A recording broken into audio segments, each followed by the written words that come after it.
Hello साथियों, नमस्कार। कैसे हैं आप सभी? उम्मीद करते हैं एकदम शानदार, जिंदाबाद, जबरदस्त होंगे और बेहतर तरीके से तैयारी कर रहे होंगे। तो दोस्तों, आज हम आपको क्लास 12 फिजिक्स का एक बहुत ज़्यादा मोस्ट इम्पॉर्टेंट टॉपिक ट्रांसफार्मर करवाने वाले हैं। ठीक है, आज के बाद आप ट्रांसफार्मर से कोई भी क्वेश्चन नहीं छोड़ोगे, ये मेरा वादा है। ठीक है, तो बस आपको इस वीडियो को लास्ट तक देखना है और वीडियो पसंद आए तो एक लाइक करके चैनल को सब्सक्राइब जरूर करना है। ठीक है, तो चलिए आज की इस वीडियो को शुरू करते हैं।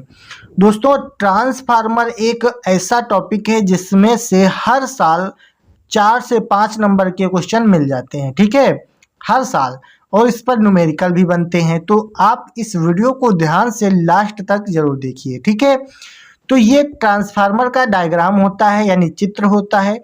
इसमें क्या होता है, इसमें दो कुंडलियां होती है, एक प्राथमिक कुंडली, एक द्वितीयक कुंडली। और प्राथमिक कुंडली में कम फेरों की संख्या होती है और द्वितीयक कुंडली में फेरों की संख्या अधिक होती है। ये हम आगे कार्यविधि में पढ़ेंगे। ठीक है, पहले हम जानते हैं कि ट्रांसफार्मर है क्या।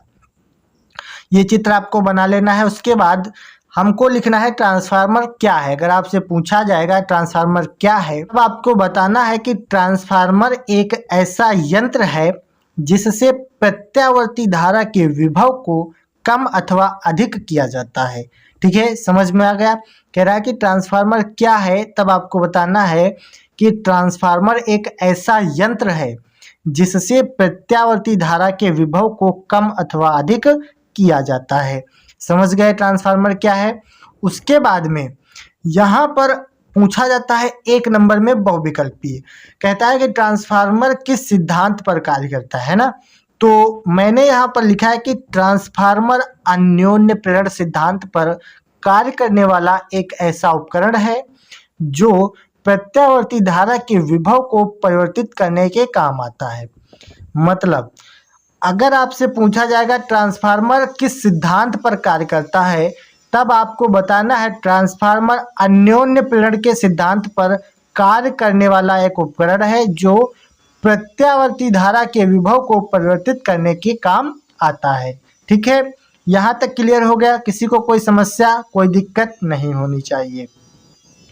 उसके बाद में आगे देखिए, यहाँ पर लिखा है कि ट्रांसफार्मर केवल प्रत्यावर्ती धारा के विभव को परिवर्तित करने के काम आता है, दिष्ट धारा के नहीं। मतलब कहने का तात्पर्य है कि ट्रांसफार्मर केवल प्रत्यावर्ती धारा के विभव को परिवर्तित करता है, दिष्ट धारा के यानी दिष्ट धारा को के विभव को परिवर्तित नहीं करता है। ठीक है, समझ में आ गया? अगर आपसे पूछा जाएगा क्या ट्रांसफार्मर दिष्ट धारा के विभव को परिवर्तित करता है, तब आप कहोगे नहीं करता है ना। तो यहाँ तक क्लियर हो गया। उसके बाद आगे बढ़ते हैं तो बात आती है कि ट्रांसफार्मर कितने प्रकार के होते हैं। ठीक है, तो कार्य करने के आधार पर ट्रांसफार्मर दो प्रकार के होते हैं। कितने प्रकार के? दो प्रकार के। पहला होता है ऊंचाई ट्रांसफार्मर और दूसरा होता है अपचाई ट्रांसफार्मर। ठीक है, तो ऊंचाई ट्रांसफार्मर क्या है, ध्यान से समझिएगा, यहाँ से मोस्ट इंपॉर्टेंट क्वेश्चन बनते हैं। ठीक है, ऊंचाई ट्रांसफार्मर, अपचाई ट्रांसफार्मर, इससे क्वेश्चन मिलेगा आपको। ठीक है, तो ऊंचाई ट्रांसफार्मर क्या है? इसमें लिखते हैं कि इनके द्वारा कम विभव वाली प्रत्यावर्ती धारा को अधिक विभव वाली धारा में बदला जाता है। मतलब ऊंचाई ट्रांसफार्मर का मतलब हो जाएगा कम से अधिक की ओर, है ना। तो कम विभव वाली धारा को अधिक विभव वाली धारा में बदला जाता है। ऊंचाई का मतलब होता है ऊपर, यानी अधिक की ओर, तो कम से अधिक की ओर, है ना। इस प्रकार से आप समझ सकते हैं।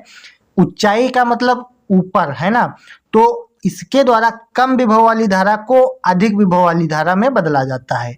ठीक है, तो इसमें क्या होता है, प्राथमिक कुंडली और द्वितीयक कुंडली, दो कुंडलियां होती हैं जिनमें से NS का मतलब हो जाएगा नंबर ऑफ कुंडली सेकंड, यानी सेकंड कुंडली में फेरों की संख्या, है ना। तो दूसरी कुंडली में फेरों की संख्या प्राथमिक कुंडली में फेरों की संख्या से अधिक होती है।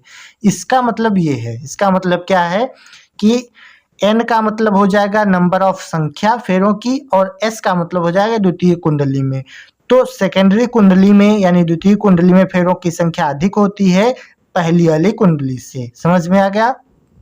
उसके बाद में अपचायी ट्रांसफार्मर आता है। अपचायी का मतलब होता है कम, है ना। उच्चाई का मतलब होता है अधिक की ओर, अपचायी का मतलब होता है कम की ओर।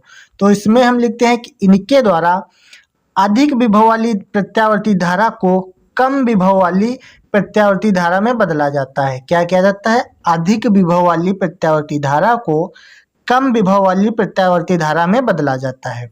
यहाँ पर क्या होता है? एनपी का मतलब होता है यानी प्राथमिक कुंडली में। एनपी का मतलब प्राथमिक कुंडली में, फर्स्ट कुंडली में जो है फेरों की संख्या अधिक होती है एनएस से। एनएस मतलब दूसरी कुंडली से, द्वितीय कुंडली से प्राथमिक कुंडली में फेरों की संख्या अधिक होती है। इसका मतलब ये है यहाँ पर, ठीक है। तो ये दोनों सूत्र आप लोग लिखना चाहो तो लिख लो, फिलहाल यहाँ पर ये समझने के लिए दिया गया है, इसका कोई यूज नहीं है, ठीक है। अब बात करते हैं आगे इसकी कार्यविधि की। तो इसकी रचना और कार्यविधि क्या क्या होती है इसको समझ लीजिए। रचना अब हम समझेंगे इसमें क्या क्या है, यानी इस ट्रांसफार्मर में, ठीक है।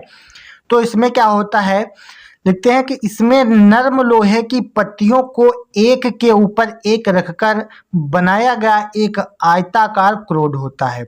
यहाँ पर ये नर्म लोहे की पट्टियों को एक के ऊपर एक रखकर एक आयताकार क्रोड बनाया जाता है, ठीक है। तो यही हमने यहाँ पर लिखा है कि इसमें नर्म लोहे की पट्टियों को एक के ऊपर एक रखकर बनाया गया एक आयताकार क्रोड होता है। इस क्रोड पर तांबे के तार की दो अलग अलग कुंडलियां लपेटी जाती हैं, ठीक है। जो मैंने यहाँ पर आपको पहले बता दिया, एक प्राथमिक कुंडली, एक द्वितीय कुंडली। ये तांबे के तार होते हैं, इस पर लपेट कर दो अलग अलग कुंडलियां, तो तांबे के तार से यानी कि दो अलग अलग कुंडलियां लपेटी जाती हैं, ठीक है। फिर यहाँ पर लिखा है कि एक कुंडली में तांबे के तार के कम फेरे होते हैं तथा दूसरी में अधिक फेरे होते हैं। जो मैंने आपको पहले भी समझा दिया है कि प्राथमिक कुंडली में कम फेरे और द्वितीय कुंडली में अधिक फेरे होते हैं, वही मैंने यहाँ पर लिखा है जो उसमें बताया गया है, ठीक है। तो आप लोग चाहो तो ऐसे ही समझ सकते हो, ना चाहो तो ये आप याद कर सकते हो, है ना। ये तो आप पर डिपेंड करता है कि आप कैसे समझोगे। उसके बाद इसमें लिखते हैं, इसमें एक को प्राथमिक कुंडली तथा दूसरी को द्वितीय कुंडली कहते हैं। ये तो मैंने बता ही दिया है, एक प्राथमिक कुंडली एक द्वितीय कुंडली, जो मैंने बताया सब वही लिखा गया है, ठीक है। कोई दिक्कत नहीं है, यहाँ तक आप लोग समझ चुके हैं। फिर लिखना है कि प्राथमिक कुंडली में मोटे तार के कम फेरे लपेटकर बनाई जाती है, यानी प्राथमिक कुंडली मोटे तार के कम फेरे लपेटकर बनाई जाती है, जबकि द्वितीय कुंडली पतले तार के अधिक फेरे लगाकर बनाई जाती है। यहाँ पर समझने वाली बात है कि प्राथमिक कुंडली जो है वो मोटे तार के कम फेरे लपेटकर बनाई जाती है और द्वितीय कुंडली पतले तार के अधिक फेरे लगाकर बनाई जाती है ना। उसके बाद में कहता है कि विद्युत वाहक बल का स्रोत प्राथमिक कुंडली से जोड़ते हैं। विद्युत वाहक बल का स्रोत जो जोड़ेंगे वो प्राथमिक कुंडली से जोड़ेंगे। इस प्रकार से इसकी रचना की जाती है। रचना का मतलब वही होता है जो चित्र में बनाया जाता है, ठीक है। तो मैंने आपको पहले समझा भी दिया है, अब यहाँ पर लिख कर भी बता दिया है। आप लोगों को जिस प्रकार से समझ में आ रहा है आप उस प्रकार से आप इसको याद कर सकते हैं, ठीक है। रचना हो गई। अब बात करते हैं इसकी कार्यविधि की। तो कार्यविधि क्या होती है, तो फैराडे के नियम से, ये फैराडे के नियम यानी अन्योन्य प्रेरण के सिद्धांत पर कार्य करता है ना। तो फैराडे के नियम से प्राथमिक कुंडली में इसकी कार्यविधि क्या होगी, प्राथमिक कुंडली में, तो प्राथमिक कुंडली में हो जाएगी ईपी। ईपी मतलब इलेक्ट्रोड विभव, पी मतलब प्राथमिक कुंडली में, प्राथमिक कुंडली पर इलेक्ट्रोड विभव, है ना, बराबर क्या हो जाएगा, माइनस का एनपी। एन का मतलब हो जाएगा फेरों की संख्या प्राथमिक कुंडली में, ठीक है। तो प्राथमिक कुंडली में फेरों की संख्या ब्रैकेट में हो जाएगा delta phi upon delta t. इसको मान लेंगे समीकरण नंबर 1, क्योंकि ये फैराडे के नियम से है इसीलिए ईपी लिया गया है माइनस का एनपी, है ना। तो फैराडे का नियम क्या होता है, ई बराबर माइनस का N delta phi upon delta t, और यहाँ प्राथमिक कुंडली में है इसलिए पी लगा दिया गया है प्राथमिक कुंडली में, यानी कि इलेक्ट्रोड विभव बराबर फेरों की संख्या प्राथमिक कुंडली में और delta phi upon delta t. ये हो जाएगा समीकरण नंबर 1। उसी प्रकार द्वितीय कुंडली में भी हो जाएगा ES का मतलब होता है सेकेंडरी कुंडली में, है ना। S का मतलब होता है सेकेंडरी, तो E का मतलब हो जाएगा वही जो है इलेक्ट्रोड, तो इलेक्ट्रोड विभव और सेकेंडरी कुंडली में यानी द्वितीय कुंडली पर इलेक्ट्रोड विभव बराबर में हो जाएगा माइनस का NS यानी द्वितीय कुंडली में फेरों की संख्या और delta phi upon delta t. तो इसको मान लेंगे समीकरण 2, इसको मान लेंगे समीकरण नंबर 1। ये समझ में आया कहाँ से आया है, तो ये कहाँ से आता है, फैराडे के नियम से आता है। ये सूत्र होता है, उसमें हमने पहले द्वितीय कुंडली में ले रहे हैं तो द्वितीय कुंडली के लिए S लगा देंगे और प्राथमिक कुंडली में ले रहे हैं इसलिए P लगा देते हैं। ये समझ में आ गया। फिर क्या करते हैं, समीकरण 1 को समीकरण 2 से भाग करते हैं, ठीक है। तो क्या हो जाएगा, जब भाग करेंगे तो EP बराबर माइनस का NP delta five upon delta t, ये ऊपर लिखेंगे समीकरण नंबर 1, और भाग में समीकरण नंबर 2 से करेंगे तो ES बराबर हो जाएगा माइनस का NS delta five upon delta T, ठीक है। तो मैंने भाग में रख दिया। फिर क्या होता है, जब भाग में होता है तो माइनस माइनस कट जाता है और delta five upon delta T ऊपर और नीचे है तो ये दोनों आपस में कट जाएंगे, ठीक है। तो यहाँ से आपका सूत्र निकल कर आता है EP बटे ES बराबर NP बटे NS। क्या निकल कर आएगा, EP बटे ES बराबर NP बटे NS। EP क्या हो जाएगा, प्राथमिक कुंडली पर इलेक्ट्रोड विभव, और ES हो जाएगा द्वितीय कुंडली पर इलेक्ट्रोड विभव, ठीक है। NP मतलब प्राथमिक कुंडली में फेरों की संख्या, NS मतलब द्वितीय कुंडली में फेरों की संख्या, ठीक है। तो इस प्रकार से ये आपका सूत्र निकल कर आ जाता है EP बटे ES बराबर NP बटे NS। तो उम्मीद करते हैं ट्रांसफार्मर मैंने बहुत ही अच्छी तरीके से आपको समझा दिया है, ठीक है। तो आप लोगों को समझ में आ चुका होगा, और अगर यहाँ तक आपने वीडियो को देख लिया है तो एक लाइक तो कर ही दीजिए, और चैनल पर नए हो तो सब्सक्राइब कर लीजिए, क्योंकि इसी प्रकार की लगातार बोर्ड एग्जाम तक आपको तैयारी करवाते रहेंगे, ठीक है। चलिए हम मिलते हैं आपसे इसी प्रकार की एक नई वीडियो में, तब तक के लिए जय हिंद, वंदे मातरम।